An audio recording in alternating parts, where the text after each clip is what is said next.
Oi pessoal, tudo bom?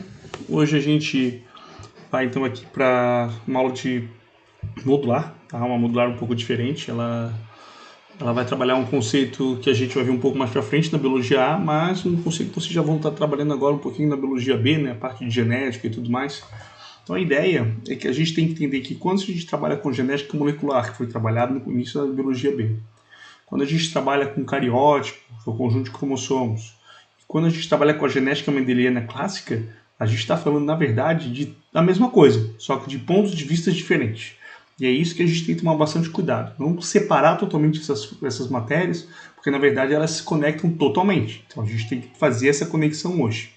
Para a gente começar com isso, então, a gente começa aqui então falando da parte importante da molécula, né, do significado dela, que é o gene como um todo. Então, um gene, ele é um segmento de um DNA, certo? Esse segmento do DNA, ele vai estar então inserido nessa molécula, dessa biomolécula gigantesca, que forma um conjunto na célula que a gente dá o nome então de cromatina, certo? Essa cromatina, a gente vê ela no núcleo da célula como simplesmente uma bola de linha, não dá para diferenciar em nada esse material genético, e ele está sempre associado então às chamadas nucleoproteínas, são proteínas também chamadas nucleases, que ficam inseridas ali naquele meio, certo? Então, cromatina não é só o DNA com seus genes, é o DNA com seus genes, mas um grande conjunto de proteínas que se associa. E isso vai otimizar então a ação dessas moléculas posteriormente, como a gente vai falando, certo? Como a gente não consegue ver isso de forma diferenciada, a única maneira da gente diferenciar isso seria então na hora de separar a célula. Na hora da separação, a gente vai organizar a estrutura celular e a gente vai organizar uma estrutura muito importante que é isso aqui, que é o cromossomo. Então, o cromossomo nada mais é do que DNA, certo? DNA associado a proteínas especiais, nucleases especiais chamadas de histonas, né? E vai dar uma estrutura condensada. Condensamento é importante porque é uma questão de organização. Quando ele está condensado, o material está inativo. Então, só quando a gente usa o termo cromossomo e tudo mais, é só para saber que é só uma separação. Em si, quando a célula está trabalhando, ela não trabalha na forma cromossomal, e sim na forma de cromatina, é a parte importante, certo?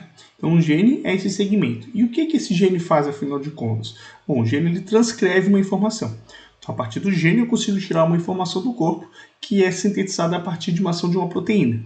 Então, a gente pode relacionar que um gene é proteína? Bom, na verdade, não. Um gene ele vai sim transcrever, no final das contas, vai ajudar na produção de uma proteína, mas ele pode estar associado a duas ou até mais proteínas. É importante a gente ver isso aí quando a gente for falar do fenômeno do splice, que a gente vai comentar daqui a pouco, conectando essas aulas como eu falei, né? Então aqui a gente tem uma questão bastante interessante, tá? Que é a diferenciação do termo cariótipo do termo genoma. Gera muita confusão isso aí na cabeça, então o pessoal acaba se perdendo. Então, o cariótipo e o genoma, a gente trabalha sim com DNA, mas em formatos diferentes. No cariótipo, a gente trabalha com o material genético no seu formato inativo, ou seja, na sua forma cromossomal. Tá? Quando a gente trabalha com os cromossomos do cariótipo, a ideia que a gente tem é a contagem dos cromossomos e também averiguar se eles estão não só no número correto, mas também na sua estrutura correta. Né? Então a gente consegue, através de análise cariotípica, analisar então se a gente tem um problema, por exemplo, cromossomal numérico ou um problema cromossomal estrutural. Né? E esses tipos de mutações cromossômicas são muito importantes, né? E a gente vai trabalhar isso mais para frente também ali na biologia, certo? O cariótipo, então, é esse quadro cromossômico da espécie. Tá? Eu consigo ver genes no cariótipo? Não. Né? Eu não consigo ver nenhum tipo de análise gênica ou genômica desse material. Eu só consigo ver, então, o cromossomo como um todo. Mas eu sei, claro, por linhas de classificação, quais são os genes embutidos ali. Agora, quando a gente trabalha com genoma, a gente trabalha com o DNA em si, o DNA na sua forma ativa. Ou seja, no genoma eu estudo os meus genes, as estruturas que vão transcrever uma informação. Então, cariótipo a gente trabalha quando a célula está em divisão, quando a gente visualiza o cromossomo. Vamos puxar isso um pouco mais para frente. Já o genoma, eu trabalho num fenômeno chamado de intérfase, que é quando o material genético está ativo, funcional e assim por diante, a célula funcionando, certo?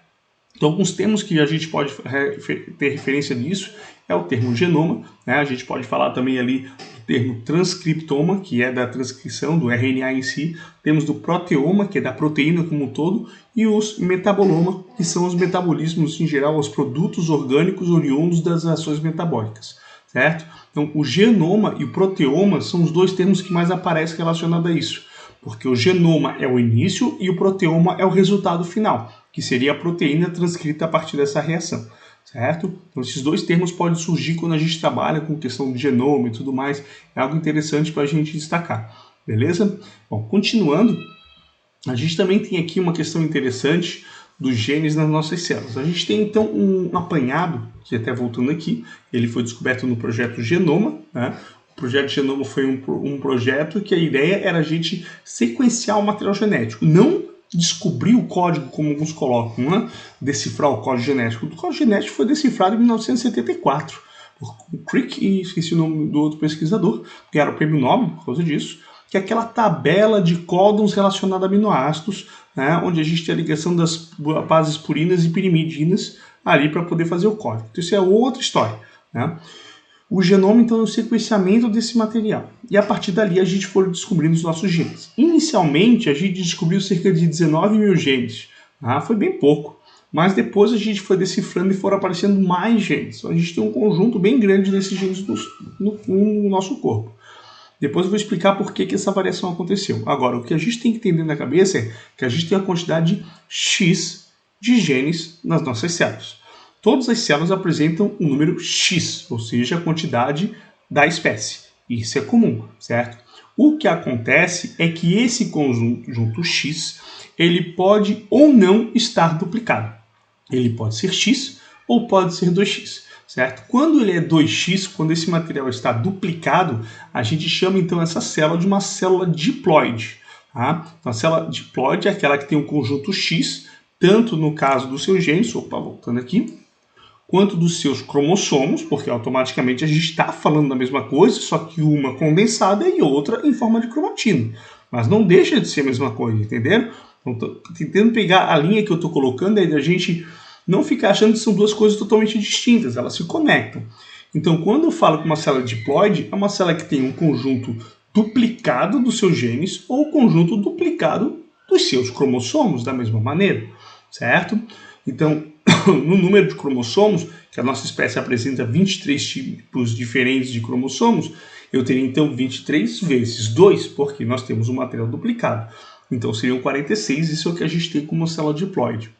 Já uma célula haploide, uma célula que tem um conjunto X ou N, ou seja, o N que é o número de cromossomos distintos e o X o número de genes distintos. Então, automaticamente ele só tem a dose simples. Então a gente tem aqui os dois exemplos, né, as células diploides, a gente tem aqui praticamente todas as células do nosso corpo, e temos as células haploides, que são as células então que têm um conjunto simples, que são as formas gaméticas.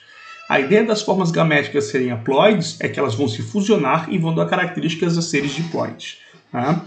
Nós, animais, tirando algumas raras exceções de artrópodos, ali, principalmente que fazem partenogênese, somos organismos diploides, tá? Mas a grande maioria é diploide.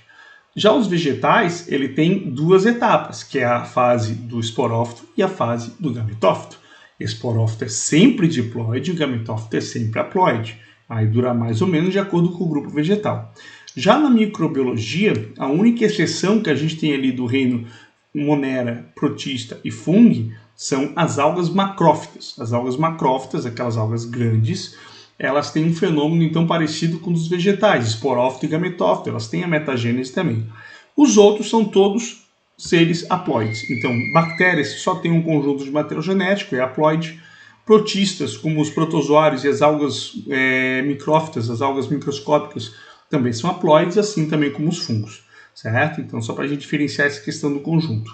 Beleza, então uma coisa que a gente tem que entender nisso aqui é que esses genes, eles têm um termo que a gente pode utilizar quando trabalhamos com os seres diploides, que são chamados genes alelos. A princípio, tá, a grande maioria, com raras exceções que a gente vai comentar depois, a grande maioria dos nossos genes sempre tem um par diferenciado ali no cromossomo homólogo. Então, como a gente viu, nós temos então células diploides, certo? Então, as células diploides apresentam dois cromossomos que apresentam a mesma sequência de genes. Tá? Então, aqui eu tenho um gene, aqui eu tenho outro gene, e assim por diante. Eu vou encontrando os genes aqui, certo? Perfeito. O que acontece é que quando eu tenho então uma célula diploide, eu tenho um outro cromossomo que é o chamado cromossomo homólogo. Esse cromossomo homólogo, ele vai apresentar o mesmo ponto onde a gente vai ter os genes, porque ele tem a mesma sequência de genes, certo? Já que nós temos um material genético duplicado. O que tem aqui também, perfeito? O diferencial é que a gente tem, então, um gene, que é esse gene aqui, que a gente colocou como exemplo a cor do olho. Então, a princípio, todo mundo tem esse cromossomo com gene para a cor do olho, certo? Só que nós temos muitas cores de olhos. Por quê? Porque esses genes aqui, eles apresentam chamadas variações. As variações de um gene, a gente determina como alelo ou gene alelo. Então, por exemplo, eu tenho gene cor de olho, mas eu tenho gene alelo para a cor, por exemplo, azul, e o gene alelo para a cor castanho. Tá? Então, eu tenho o quê? Eu tenho duas variações do mesmo gene, e isso é o que a gente chama de alelos. Podemos ter alelos iguais, como por exemplo na homozigose, podemos ter alelos diferentes, como na heterozigose. Mas o que interessa é que nós temos aqui então esse par de alelos. Ah, mas eu já vi que tem gente que tem a polialelia, que tem mais de um alelo. Sim, tem mais de um alelo, como por exemplo o sistema ABO. A gente pode colocar o isão A, o isão B e o izinho, são os três alelos ali. Opa, a câmera está aqui. Os três alelos ali, certo? Porém, nós somos seres diploides. Então, mesmo que nós temos ali três alelos diferentes, eu só posso apresentar, câmera ruim, um alelo diferente por vez. Ficou claro? Então, somente um alelo que eu vou poder encontrar. Por isso, dois, né? Dois alelos, certo? Porque nós somos diploides, né? Então, nós temos dois alelos distintos. Então, mesmo que eu tenha três tipos diferentes, um vai ter que ser descartado. Só dois que eu vou usar ao mesmo tempo. Eu posso usar, então, isão A, isão B, ou isão B, izinho, ou isão A, izinho, ou formar homozigose como isão A, ou isão B, ou izinho, izinho, tá? Mas eu nunca posso usar os três ao mesmo tempo. E isso é importante a gente destacar, certo? Deu para entender, então, o que é um gene e o que é um gene alelo? Perfeito. Aí vem uma incógnita que o pessoal se perde bastante, para a gente entender isso durante o ciclo celular, a presença desses genes. A gente costuma utilizar, então, essa imagem aqui cromossomal para identificar o gene, certo? Mas vocês há de convir comigo que não é a melhor imagem a ser utilizada. Por quê? Porque, na verdade, o cromossomo não sintetiza nada. Se eu quero saber de um gene transcrever alguma coisa, ele tem que estar na sua forma de cromatina. Tá? Só que a gente não consegue identificar a estrutura na forma de cromatina. Então, por isso que a gente costuma usar o cromossomo.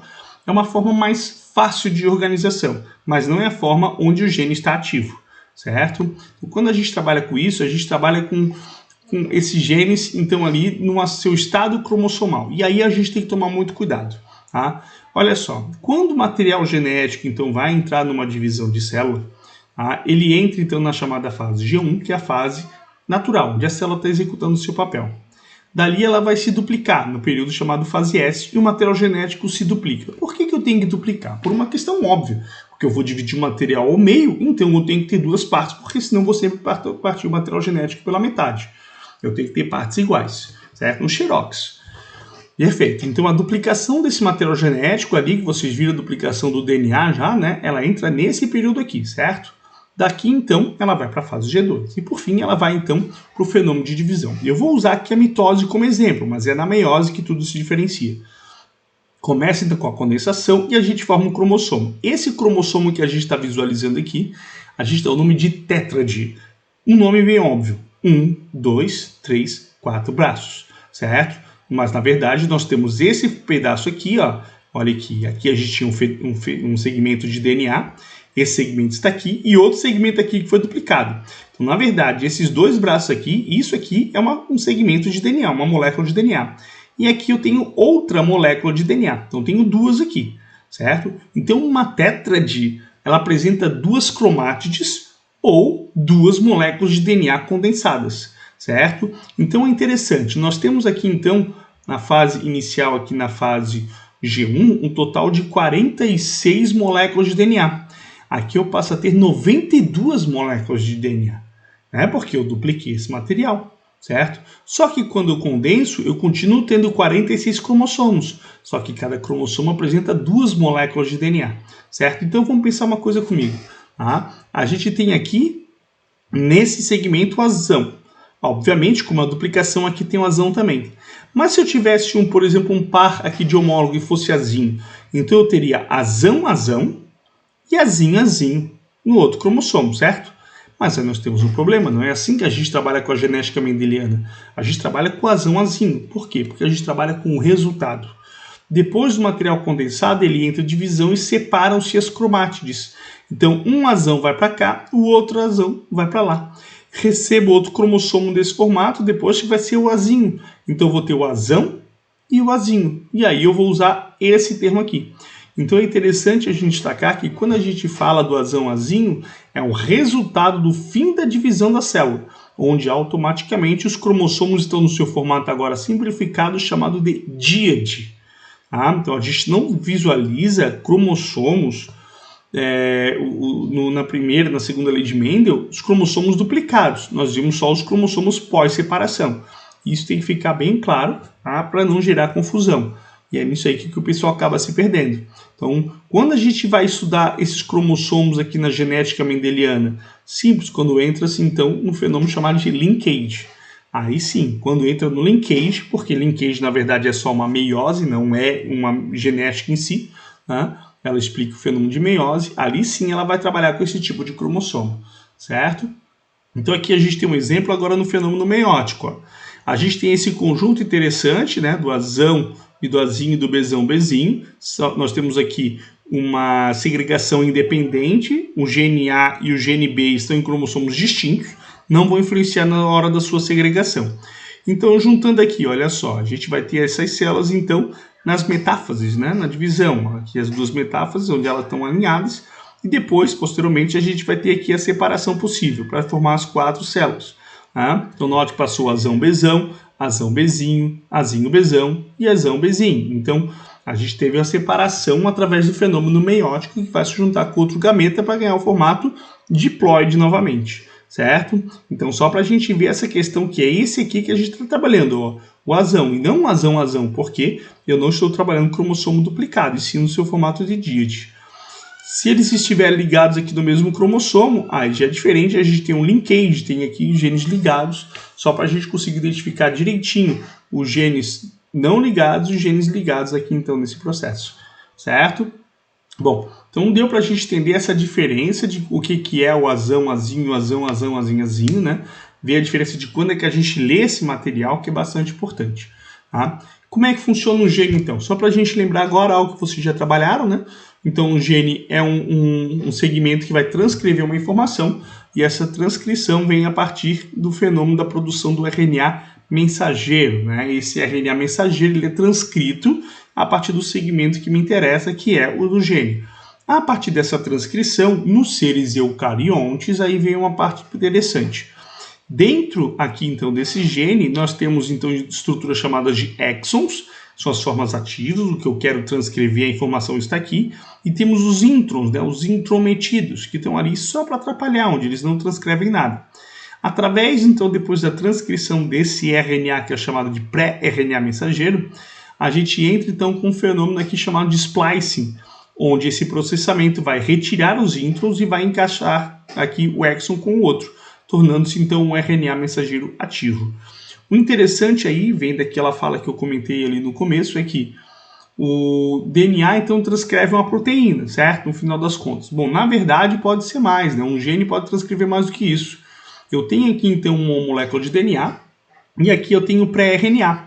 E dependendo do mecanismo de corte que o pré-RNA vai ter, ele vai poder formar, então, dessa maneira, proteínas distintas, dependendo de como foi o fenômeno de splicing.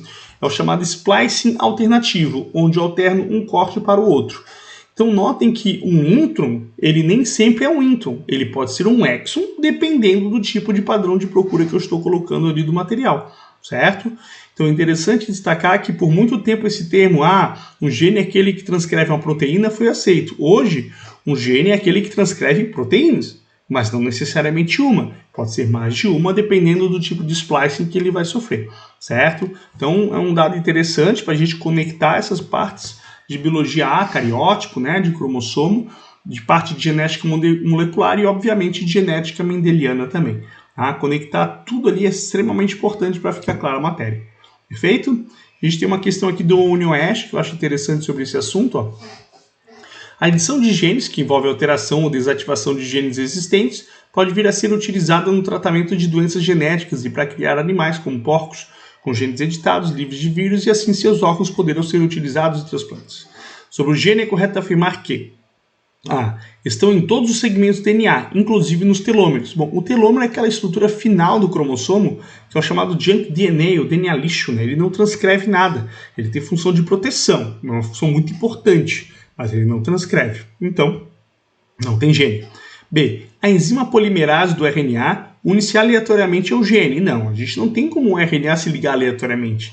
Ele tem uma sequência a ser lida de forma correta e dali tirar uma informação, como a gente viu. Nada pode ser aleatório se eu quero transcrever uma proteína de maneira correta, né? Está errado. C. Constitui a maior parte do DNA, chamado DNA não codificante. Não, na verdade, os genes constituem uma pequena parte do material genético que é que se codifica. Boa parte desse material genético são genes reguladores, que regulam a própria transcrição. Na verdade, a maioria do DNA não transcreve. Tá? Então, só para deixar isso claro. D. São segmentos de DNA que codificam a síntese de RNA e ou proteínas. Olha o plural já encartado aqui na questão mais atual. Tá certo, então fica a alternativa D para ser assinalada. E a alternativa E, a tradução gênica é o processo que tem como produto final a formação do RNA mensageiro. Não, a tradução é o fenômeno pós-produção do RNA, onde se traduz em proteínas. Então está errado esse termo. Ficou claro então, pessoal?